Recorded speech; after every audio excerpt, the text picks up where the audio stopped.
नमस्कार साथियों, स्वागत है आप सबका जग्गू विषय ऑफिशियल में। छत्तीसगढ़ डीएड वर्सेस बीएड से संबंधित एक बहुत ही महत्वपूर्ण अपडेट निकल कर सामने आ रही है। देखिए, जब छत्तीसगढ़ में डीएड वर्सेस बीएड का केस चला था तो उससे संबंधित बहुत सारी याचिकाएं जो हैं वो छत्तीसगढ़ हाईकोर्ट में लगी हुई थी, जिसकी वजह से डीएड अभ्यर्थियों को नियुक्ति मिलने में देरी हो रही थी। अब उन्हीं याचिकाओं में एक याचिका थी, याचिका क्रमांक 925/2025, Swati Dewangan versus state of Chhattisgarh. ये याचिका जब लगी थी, सबसे पहले जान लीजिए कि याचिका क्या है। ये याचिका जो है वो बीएड अभ्यर्थियों के द्वारा लगाया गया था, बीएड का डीएड में संशोधन के लिए, या यूँ कहे कि ये डबल डिग्री से संबंधित याचिका थी, जिसमें कुछ बीएड अभ्यर्थी हाईकोर्ट में ये कहकर केस लगाए थे कि उनके पास डीएड की भी डिप्लोमा है। तो इस याचिका या इस केस की सुनवाई भी कुछ दिनों तक चली थी, जिसकी वजह से जो है डीएड अभ्यर्थियों को नियुक्ति मिलने में देरी हो रही थी। और अभी ये अंदेशा लगाया जा रहा है कि डीएड अभ्यर्थियों की 6वीं सूची इस याचिका की वजह से जो है वो नहीं आ रही है। तो साथियों, इसी केस से संबंधित एक बहुत ही महत्वपूर्ण अपडेट निकल कर सामने आ रही है।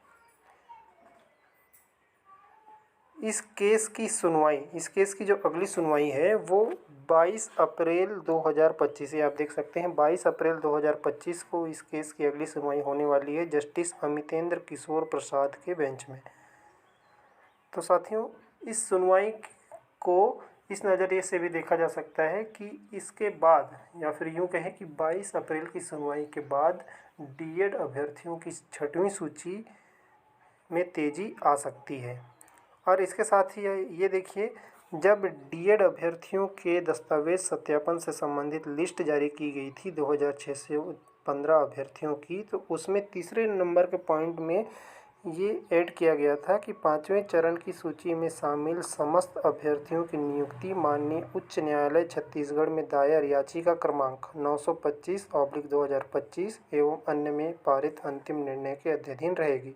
तो ये वही केस है साथियों, 925/2025 डबल डिग्री से संबंधित है, Swati Dewangan versus state of Chhattisgarh. और इसी केस की वजह से 24 अभ्यर्थियों को नियुक्ति पत्र जो है वो नहीं दिया गया था। ये आप देख सकते हैं, ये 24 अभ्यर्थी हैं जिनको नियुक्ति पत्र WPS नंबर 925/2025 की वजह से नहीं दिया गया था और इनकी नियुक्ति अभी भी पेंडिंग है। तो 22 अप्रैल को जो सुनवाई होगी, उस सुनवाई से ये अंदेशा या ये अंदाज़ा लगाया जा सकता है, ये उम्मीद की जा सकती है कि उसके बाद डीएड अभ्यर्थियों की जो 6वीं सूची है उसमें तेज़ी आएगी और जो 6वीं सूची है वो जारी हो सकती है।